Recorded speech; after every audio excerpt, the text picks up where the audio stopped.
Shalom,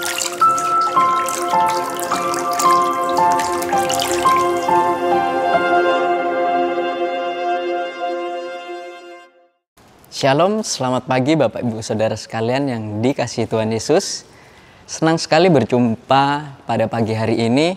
Kita boleh sama-sama merenungkan firman Tuhan pada pagi hari ini. Untuk judul firman Tuhan pada pagi hari ini saya beri judul Menjadi Murid Kristus. Tanpa terasa ya kita sudah memasuki bulan kedua di tahun 2024 ini. Ya kita di tahun 2003 banyak hal-hal yang tentunya kita secara pribadi dan saya pun pribadi mengalami bagaimana perjalanan hidup bersama Tuhan Yesus, bagaimana saya melewati tahun 2023 dengan banyak hal yang Tuhan sertai dalam setiap aktivitas saya sehari-hari, termasuk pekerjaan, termasuk relasi bersama teman, kerabat, saudara, siapapun itu. Banyak sekali saya belajar di dalamnya. Setiap kita tentunya memiliki setiap pokok permasalahan tersendiri. Tidak terkecuali hamba Tuhan, bahkan orang-orang besar sekalipun mempunyai masalahnya sendiri. Apalagi kita yang sebagai jemaat, kita orang-orang biasa, tentunya kita memiliki kapasitas yang berbeda dan memiliki permasalahan yang sendiri-sendiri Bapak Ibu Saudara sekalian. Yang mau saya sampaikan di sini kita mau renungkan ada dua tokoh ya di dalam Kisah Para Rasul. Ya kita sama-sama buka Kisah Para Rasul 16. Di sini diceritakan kisah tentang Paulus dan Silas, Bapak Ibu Saudara sekalian. Kalau kita tahu ya dari Paulus sebelum perjalanannya dia bertobat, dia bernama Saulus. Seorang ahli Taurat yang keturunan bangsa Roma. Jadi kalau orang dulu mengatakan orang Rom, jadi memiliki warga kenegaraan orang Rom. Jadi di sini status sosialnya dari Saulus ini terpandang Bapak Ibu Saudara sekalian. Tapi apa boleh kita perbuat ketika Saulus bertobat dari seorang yang pembunuh, bagaimana dia mendera, mensiksa, bahkan membunuh murid-murid Tuhan pada saat itu. Dia akhirnya bertobat dan namanya menjadi Paulus. Singkat cerita di Kisah Para Rasul 16 ini, Paulus dan Silas, rekannya, ini sama-sama memberitakan firman Tuhan. Jadi Paulus sudah bertobat memberitakan firman Tuhan. Bagaimana di suatu daerah ada seorang perempuan yang memiliki roh tenung. Di sana memang mempunyai tuan-tuan. Jadi di atasnya seorang perempuan ini yang seorang dukun, seorang ahli jampi, itu membayarkan upeti. Jadi ketika orang membayarkan kepada dukun ini mempunyai tuan-tuan. Jadi tuan-tuannya ini memperoleh penghasilan dari seorang dukun ini. Singkat cerita, waktu memberitakan firman Tuhan, Paulus dan Silas ini selalu diganggu oleh seorang perempuan ini yang dibilang, ini loh, mereka memberitakan kebenaran Tuhan, jalan keselamatan. Jadi singkat cerita, perempuan dukun ini mengganggu ketika seorang murid Tuhan ini menyampaikan kabar baik mengenai keselamatan yang mereka sampaikan kepada orang-orang di sekitar sana.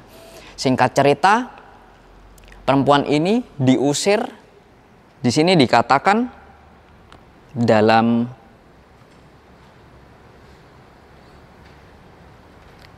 ayat yang ke-18, hal itu dilakukannya beberapa hari lamanya. Lanjut ya. Tetapi ketika Paulus tidak tahan lagi akan gangguan itu, ia berpaling dan berkata kepada roh itu, "Demi nama Yesus Kristus, aku menyuruh engkau keluar dari perempuan ini." Seketika itu juga keluarlah roh itu. Jadi dukun itu tadi keluar roh jahatnya. Singkat cerita, perempuan ini sudah tidak memiliki kekuatan lagi. Sehingga tuan-tuannya tadi itu kehilangan pendapatan dari si dukun ini tadi. Singkat cerita, kalau kita baca di ayat yang kedua-tiga, ketika Paulus dan Silas ini ditangkap, sana dikatakan bahwa setelah mereka berkali-kali didera, mereka dilempar ke dalam penjara. Kepala penjara diperintahkan untuk menjaga mereka dengan sungguh-sungguh. Jadi singkat cerita, Paulus dan Silas ini dipukul, Bapak Ibu Saudara, dan dilemparkan ke dalam penjara. Dan tidak cukup sampai di situ, ditaruh di penjara, di tengah-tengah penjara yang benar-benar gelap dan lembab. Nah, bayangkan Paulusnya yang dari seorang terpandang ahli Taurat yang dulunya bernama Saulus. Nah, dia mengalami kehidupan yang sedemikian rupa, Bapak Ibu Saudara sekalian. Masuk ke dalam penjara, dipukuli. Ya, kalau kita tahu kalau kriminal yang zaman sekarang sudah dipukuli, diinjak, dimaki-maki, diludahi, banyak hal yang buruk yang pasti dilakukan. Seperti itu Bapak Ibu Saudara. Nah, ini permasalahan yang dialami mereka berdua. Begitu juga dengan kehidupan kita, kita memiliki permasalahannya sendiri Bapak Ibu Saudara sekalian. Nah, kalau kita membaca sampai terakhir, ini mereka dibebaskan dari penjara Bapak Ibu Saudara sekalian. Jadi begitu penyertaan Tuhan ini benar-benar nyata dalam kehidupan mereka. Mereka dibebaskan dan kepala penjara pun juga bertobat. Dan seisi rumahnya bertobat gara-gara dua orang ini tadi. Bayangkan kalau mereka dulu dipukul, mereka bales. Sekarang mereka dipukul, mereka diam. Dan pada saat penjara itu mengalami goncangan, sel-sel terbuka, mereka pun tidak serta-merta langsung lari, tapi mereka berdiam diri di dalam penjara itu sehingga ya singkat cerita itu tadi kepala penjara dan seisi rumahnya bisa melihat kemuliaan Tuhan. Ya Bapak Ibu Saudara bisa baca selanjutnya di rumah masing-masing ya. Jadi lebih ditekuni lagi biar nanti singkat cerita kita memahami isi ceritanya. Nah, yang mau saya tekankan bahwa perjalanan ini loh yang merupakan berkatnya Tuhan dalam kehidupan kita. Ya, setiap kita memiliki pergumulan yang mungkin sangat berat bagi kita masing-masing. Mungkin ada yang sakit, ada yang memiliki masalah keuangan, keluarga, mungkin apapun itu, ya percayalah Tuhan pasti menyertai dan memberikan solusi yang terbaik bagi kita. Nah, ini ada suatu hal yang menguatkan bagi saya secara pribadi ketika kita menjadi murid Kristus, bahwa di tahun 2024 ini kita harus benar-benar semakin bersungguh-sungguh di dalam Tuhan. Ya, kita buka di dalam Galatia 5 ayat yang kedua-dua. Tadi juga ayat 22 juga sebelumnya.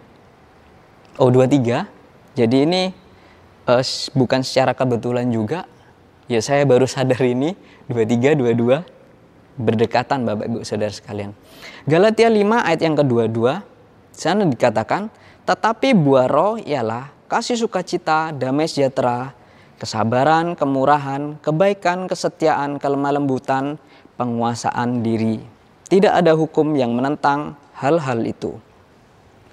Ya, kita tahu melewati 9 buah roh ini, ya saya secara pribadi dikuatkan untuk kembali untuk mengingat firman Tuhan. Sebelum kita melangkah lebih jauh lagi dalam tahun 2024 ini, kita harus mengalami 9 buah roh ini. Dimulai dari kasih, dan yang terberat adalah penguasaan diri Bapak Ibu Saudara sekalian. Ketika kita mungkin di dunia kerja, kita kerja, punya karyawan, punya rekan kerja, punya customer, atau punya apapun itu yang berkaitan dengan kita, pasti ada hal-hal yang tidak mengenakan bagi kita. Nah, kita harus memiliki itu tadi, penguasaan diri Bapak Ibu Saudara sekalian. Kita bisa marah, kita bisa kecewa, kita bisa bertentangan dengan firman Tuhan ini tentunya. Ya, itu pasti ada sebab akibatnya. Tetapi ketika kita mau melakukan hal yang tidak berkenan itu, mari kita ingat firman Tuhan ini. 9 buah roh, sehingga sama seperti Silas dan Paulus tadi, ketika mereka menerapkan firman Tuhan, tapi dunia menolaknya, memukuli, memaki, bahkan menyakiti hati mereka, fisik mereka, tapi mereka tetap setia mengasihi mereka. Karena 9 buah roh ini tadi. Apapun yang kita alami, mari dasarnya kita kembali lagi kepada Alkitab, kepada firman Tuhan. 9 buah roh ini adalah suatu hal yang harus kita ingat, kita renungkan, dan menjadi rema dalam kehidupan kita.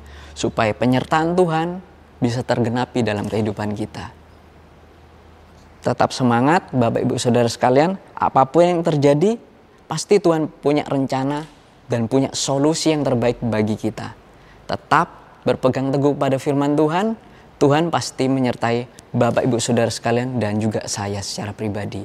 Sekian renungan pagi pada pagi hari ini, kiranya apapun yang terjadi tetap berpegang teguh pada Tuhan Yesus Kristus. Amin.